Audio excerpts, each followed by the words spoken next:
good morning mga idol. Andito tayo sa ating mga kasama ng mga pugi na malupit sa paghihiwa. Ito yung matadero sa pig, kung tawagin natin ay baboy. Ito yung master in the pig, hiwa-hiwa. Ayan mga idol. Ayan, ito yung ganap namin kada madaling araw. Ayan, silang dalawa dito ang nakapwesto mga idol. Agang-aga pa, may nag-order na ng 10,000. Magkano nga order ngayon? 10,000 na? 10,000. Ayan oh. Strips. Hindi pa kasama yung atay at saka buto-buto mga idol. Ayan.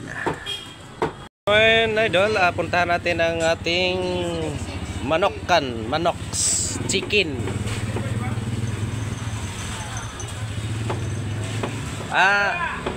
Okay lang kayo dyan, boss? Okay lang, ayos lang.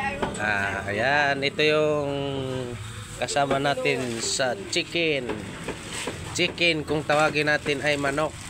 Di ba, te? Chicken kung tawagin natin ay manok.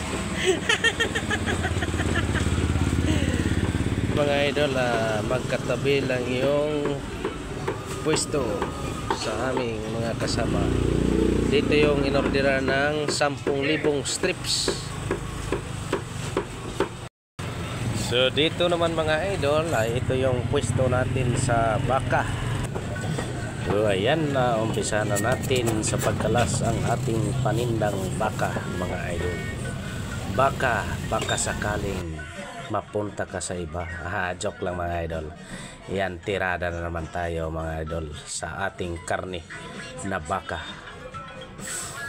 Kakalasin na natin mga idol para may paninda na tayo mamaya. Ready na ang lahat. Ayan oh. Dito mga idol, kunting mali lang natin dito ay masugatan tayo. So kailangan na mag-ingat tayo, lalo na sa kutsilyo, napakatalim.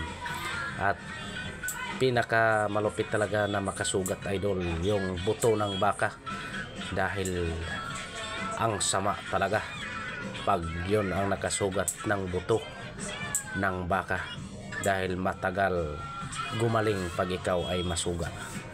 Kailangan mag-ingat talaga, kasi ako dito lagi akong nasugatan sa buto ng baka, 1 linggo mahigit bago gumaling. So ayan mga idol, binuhat na ni Brunox. So ayan, kinalas na niya. Grabe mga idol, bigat pero kayang-kaya iangat. So ayan mga idol, malapit na natin matanggal ang kabuuhan ng hita, kung tawagin ay paa. Yun ang gagawing bulalo mamaya ni master mga idol.